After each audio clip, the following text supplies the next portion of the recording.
National coverage, जो कहेंगे सच कहेंगे। आजमगढ़ जिले के दौरे पर आए सपा सुप्रीमो अखिलेश यादव ने भाजपा को घेरते हुए कहा कि यूपी के चुनाव पर चर्चा न हो, इसलिए कश्मीर फाइल्स रिलीज की गई है कि उत्तर प्रदेश का चुनाव, उत्तर प्रदेश के चुनाव के जो परिणाम आए उन पर बहस न हो, इसीलिए कश्मीर फाइल्स रिलीज कर दी गई। जिले की जनता को धन्यवाद देते हुए कहा कि जिले का परिणाम ऐतिहासिक रहा है। सपा सुप्रीमो अखिलेश यादव ने कहा कि भाजपा की कोशिश रही है कि आजमगढ़ में सपा को पीछे कर दे, लेकिन कम से कम ओम प्रकाश राजभर जी समाजवादी पार्टी के साथ डटे हुए हैं। इस बात के लिए आपको बधाई देनी चाहिए। तो सर 2024 का चुनाव साथ में लड़ेंगे तुम लोग मिलकर? आने वाले समय में जितने भी गठबंधन हमारे साथी हैं सब साथ रहेंगे। और समाजवादी पार्टी की कोशिश होगी कि हर वर्ग को और जोड़ें। इस बार हम लोगों ने जोड़ा, हर वर्ग के लोगों ने समर्थन दिया। आने वाले समय में और हम लोग जोड़ करके कम से कम पार्टी का परसेंटेज ऑफ वोट कैसे और बढ़े, आगे ले जाएंगे। यूपी की जनता का धन्यवाद करते हुए अखिलेश यादव ने कहा कि सपा की सीटें बढ़ रही हैं और वोट प्रतिशत भी बढ़ रहा है। सपा सुप्रीमो ने कहा कि आने वाले समय में जो चुनाव होगा न केवल भाजपा की सीटें कम होंगी बल्कि उनका वोट घटाने का भी जनता काम करेगी। अगर आप नतीजों को देखोगे 1 लाख वोट पा करके, आप मुरादाबाद का देखिए 1,47,000 वोट पाने वाला, काउंटिंग रोक दी गई 2.5 घंटे, उसके बाद 700 से दूसरे प्रत्याशी को जिता दिया गया। नेटौर का आप देखिए, आप धामपुर का रिजल्ट देखिए। तो मैं कई ऐसे परिणाम बता सकता हूँ कि परिणाम क्या हुए हैं वहाँ पर। तो ओबीसी फैक्टर भी सर काम किया गया तो देखिए, स्वाभाविक है कोई प्रत्याशी किसी पार्टी का लड़ेगा तो कुछ न कुछ वोट पाएगा। मुख्यमंत्री के शपथ ग्रहण समारोह में जाने के सवाल पर किया गया तो सपा सुप्रीमो अखिलेश यादव ने कहा कि वह लोग हमें बुलाएंगे भी, तब भी मैं उनके बुलाने पर नहीं जाऊंगा। सपा सुप्रीमो अखिलेश यादव ने भाजपा को नसीहत देते हुए कहा कि इस बार जब प्रदेश की जनता ने बहुमत दिया है तो इस बार भाजपा झूठ बोलकर जनता को निराश न करे।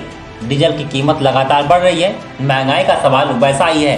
पहले की तरह भाजपा इस बार झूठ न बोले। सपा व गठबंधन हारा नहीं है, वोट बढ़ा है, सीटें बढ़ी हैं। सपा सुप्रीमो अखिलेश यादव ने कहा कि कश्मीर फाइल से जो पैसा इकट्ठा हो रहा है उसके मुनाफे से कश्मीरी पंडितों के विस्थापन पर खर्च होना चाहिए। इसके लिए एक कमेटी का गठन होना चाहिए जिसमें राजनीतिक लीडर न हो। अखिलेश यादव ने कहा कि यह समय ईवीएम पर बहस का नहीं है बल्कि प्रदेश में ऐसी बहुत सी समस्याएं हैं और प्रदेश में बहुत सारी जगह काउंटिंग रोक दी गई है। कश्मीरी पंडितों को सेटल किया जाए। सपा सुप्रीमो अखिलेश यादव ने कहा कि एमएलसी चुनाव बहुत बड़ी चुनौती है, इसमें प्रशासन से भी लड़ना है। एमएलसी चुनाव में प्रत्याशियों के नाम पर यादव न लिखे जाने के सवाल पर कहा कि भाजपा यदि जातिवादी राजनीति करे तो सोशल इंजीनियरिंग है, लेकिन जब सपा करती है तो वह जातिवादी है। भाजपा पर निशाना साधते हुए अखिलेश यादव ने कहा कि जहां पर माफियाओं को चुनाव जिताना है वहां पर भाजपा प्रत्याशी नहीं लड़ा रही है। चुनाव में बसपा के प्रदर्शन पर निशाना साधते हुए कहा कि इस चुनाव में बसपा क्या कर रही थी, डॉक्टर भीमराव अंबेडकर का सपना क्या था कि संविधान बचे। अखिलेश यादव ने कहा कि सुनने में आ रहा था कि बसपा ने अंदर ही अंदर भाजपा से हाथ मिला लिया, सपा को अब अंबेडकरवादियों के साथ चलना होगा। सवाल ये कि बहुजन समाज पार्टी क्या कर रही थी। बाबा साहब भीमराव अंबेडकर जी के सपना क्या था कि संविधान बचे। बाबा साहब का सपना क्या है कि लोकतंत्र से हमारा देश चले, संविधान से देश चले।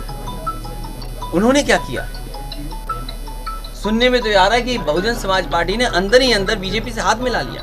इसलिए समाजवादियों को 1,47,000 वोट पाने वाला, काउंटिंग रोक दी गई 2.5 घंटे, उसके बाद 700 से दूसरे प्रत्याशी को जिता दिया गया। नेटौर का आप देखिए, आप धामपुर का रिजल्ट देखिए। तो मैं कई ऐसे परिणाम बता सकता हूँ कि परिणाम क्या हुए हैं वहाँ पर।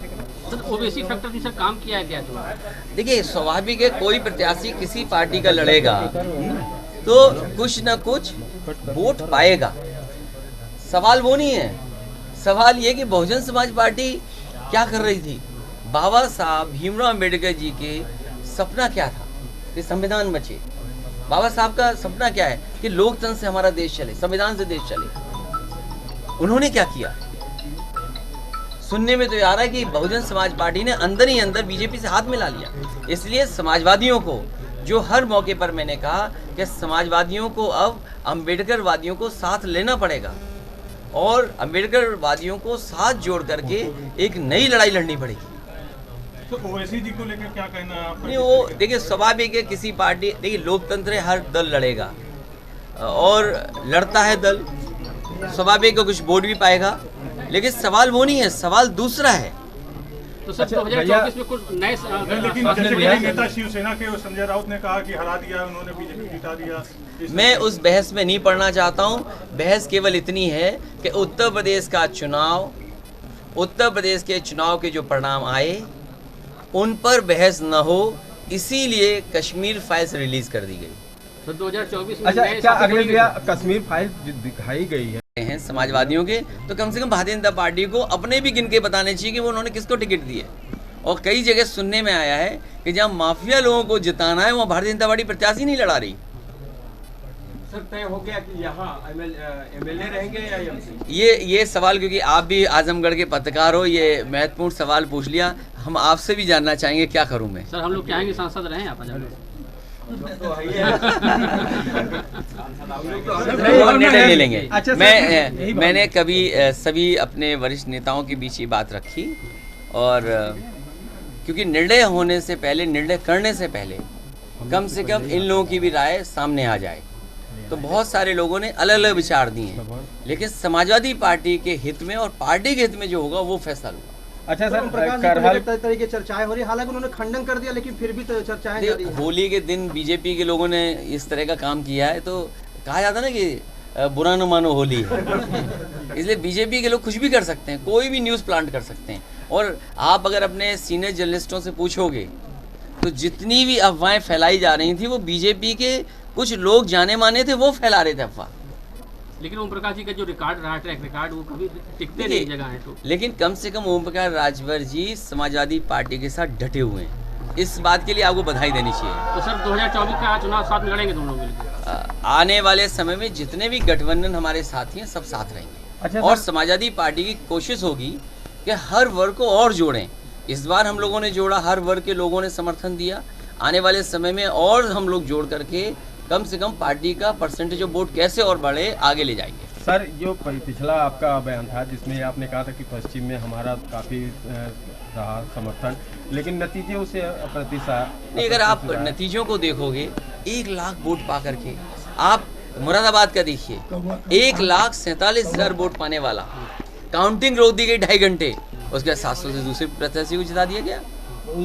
नेटौर का आप देखिए, आप धामपुर का रिजल्ट देखिए।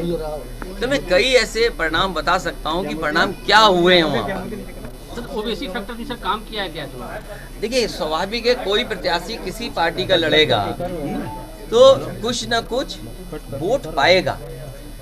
सवाल वो नहीं है, सवाल ये कि बहुजन समाज पार्टी क्या कर रही थी। बाबा साहब भीमराव अम्बेडकर जी के सपना क्या था कि संविधान बचे। बाबा साहब का सपना क्या है कि लोकतंत्र से हमारा देश चले, संविधान से देश चले। उन्होंने क्या किया? सुनने में तो ये आ रहा है कि बहुजन समाज पार्टी ने अंदर ही अंदर बीजेपी से हाथ मिला लिया। इसलिए समाजवादियों को,